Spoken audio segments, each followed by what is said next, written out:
Indeks harga konsumen naik 3,5% secara tahunan pada bulan Juni. Pemirsa, inflasi konsumen Amerika Serikat melambat lebih besar dari perkiraan pada Juni 2026. Meski demikian, perlambatan tersebut diperkirakan belum cukup untuk meredakan kekhawatiran rumah tangga maupun menghapus peluang kenaikan suku bunga acuan oleh The Fed pada tahun ini seiring konflik di Timur Tengah yang kembali memanas.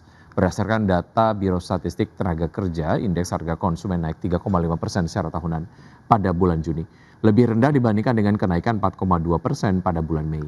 Sementara itu, inflasi inti yang tidak memasukkan komponen makanan dan energi yang bergejolak tercatat naik 2,6% secara tahunan pada Juni, melambat dari 2,9% pada bulan Mei. The Fed sendiri menjadikan indeks Personal Consumption Expenditures sebagai acuan utama dalam mengukur inflasi dengan target sebesar 2%. Risalah rapat FOMC periode Juni lalu menunjukkan para pembuat kebijakan semakin khawatir terhadap tekanan inflasi.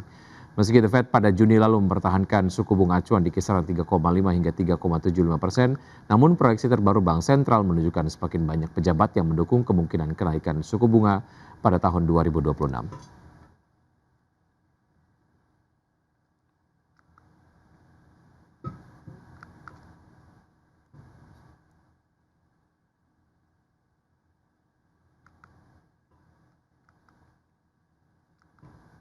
Pemirsa, terima kasih Anda masih bersama kami di Market Buzz. Akibat lonjakan beban pokok pendapatan, PT Waskita Beton Precast Tbk membukukan kenaikan rugi bersih pada semester 1 2026. Ya, perseroan mencatatkan rugi bersih sebesar Rp285,59 miliar, membengkak jika dibandingkan dengan rugi bersih di semester 1 tahun 2025 yang mencapai Rp236,88 miliar. Emiten produsen beton precetak PT Waskita Beton Precast Tbk membukukan kenaikan rugi bersih pada semester 1 2026 akibat lonjakan beban pokok pendapatan yang menggerus profitabilitas. Berdasarkan laporan keuangan akhir Juni 2026, perseroan mencatatkan rugi bersih periode berjalan sebesar Rp285,59 miliar. Realisasi tersebut membengkak jika dibandingkan dengan rugi bersih pada semester 1 2025 yang mencapai Rp236,88 miliar.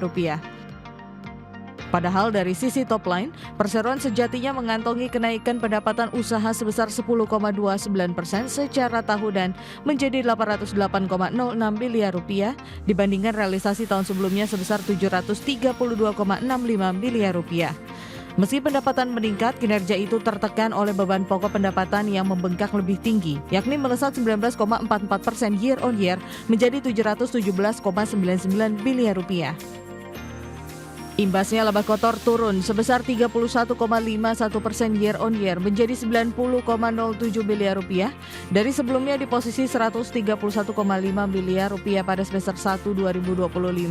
Kinerja keuangan kuartal tersebut kian tertekan oleh beban keuangan yang merangkak naik menjadi 155,44 miliar rupiah dibandingkan dengan posisi tahun lalu sebesar 142,81 miliar rupiah. Berbagai sumber IDX Channel. Citra Nusantara Gemilang Tbk menargetkan peningkatan kapasitas jaringan stasiun kompres natural gas atau CNG menjadi 13,7 juta standar kaki kubik per hari pada tahun 2027 seiring dengan rencana beroperasinya CNG Station Simpang Y di Kabupaten Ogan Ilir, Sumatera Selatan. Adapun saat ini total kapasitas stasiun CNG yang dimiliki perseroan mencapai 12,7 MMS SCFD. Penambahan fasilitas baru berkapasitas 1 MMS CFD ini diproyeksikan untuk mengerek kapasitas distribusi perseroan menjadi 13,7 setelah mulai beroperasi secara komersial pada kuartal 1 2027. Direktur Utama PT Citra Nusantara Gemilang Tbk Andika Purwo Nugroho mengatakan pembangunan CNG Station Simpang Y menjadi bagian dari strategi jangka panjang perseroan untuk memperkuat jaringan distribusi gas bumi nasional sekaligus memperluas jangkauan layanan di Pulau Sumatera. Menurutnya pengembangan fasilitas tersebut tidak hanya memperluas jaringan operasional perseroan, tetapi juga menjadi fondasi pertumbuhan jangka panjang untuk meningkatkan kinerja dan fundamental bisnis sekaligus mendukung transisi energi nasional.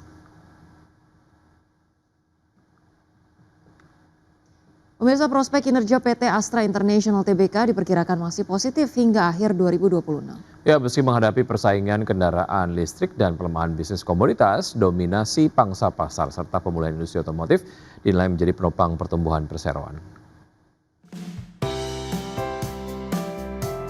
Berdasarkan data semester pertama 2026, penjualan mobil Astra tumbuh 10% secara tahunan menjadi 222.371 unit. Meski masih di bawah pertumbuhan pasar nasional mencapai 16%, perseroan tetap mempertahankan pangsa pasar di atas 50%. Dominasi ini dinilai masih menjadi modal kuat untuk menangkap pemulihan permintaan kendaraan pada semester kedua.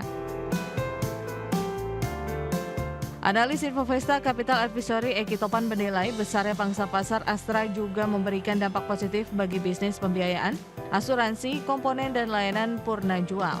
Pemulihan daya beli, peluncuran model baru, pameran otomotif, serta meningkatnya permintaan kendaraan hybrid diperkirakan menjadi katalis pertumbuhan. Namun suku bunga yang masih tinggi, tekanan daya beli, pelemahan rupiah, dan persaingan harga kendaraan yang semakin agresif tetap menjadi risiko yang harus dicermati. Di luar bisnis otomotif, kinerja perseroan juga masih dipengaruhi oleh kondisi bisnis alat berat dan pertambangan melalui United Tractors.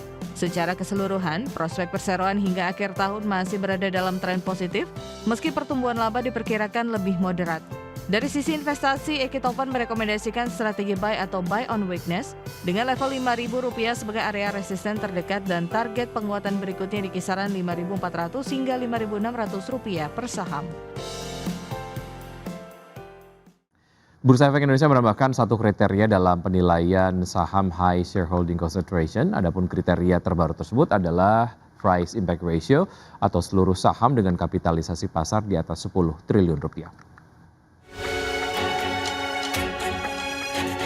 Bursa Efek Indonesia menambahkan satu kriteria dalam penilaian saham high shareholdings concentration. Penambahan kriteria ini menambah panjang daftar HSC di lantai bursa dengan tambahan 37 perusahaan. Direktur Utama Bursa Efek Indonesia Jeffrey Hendrik mengungkapkan, kriteria terbaru tersebut adalah price impact ratio atas seluruh saham dengan kapitalisasi pasar di atas 10 triliun rupiah.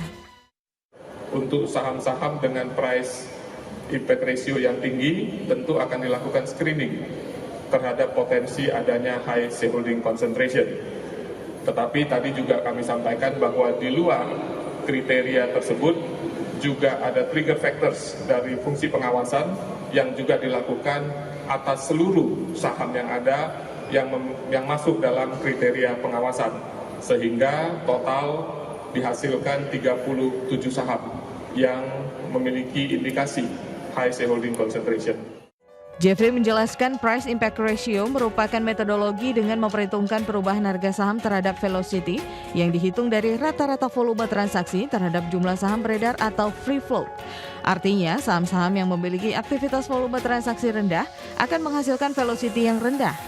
Dengan demikian, velocity rendah dengan perubahan harga yang besar akan menghasilkan price impact ratio yang tinggi. Dengan penambahan kriteria baru ini, Bursa Efek Indonesia akan segera mengumumkan 37 saham baru yang masuk dalam kriteria HSC. Terdapat total 51 saham yang masuk dalam daftar panjang HSC ini. Manajemen Bursa menegaskan bahwa upaya tersebut dilakukan sebagai komitmen BEI menjalankan agenda reformasi pasar modal. Berbagai sumber IDX Channel.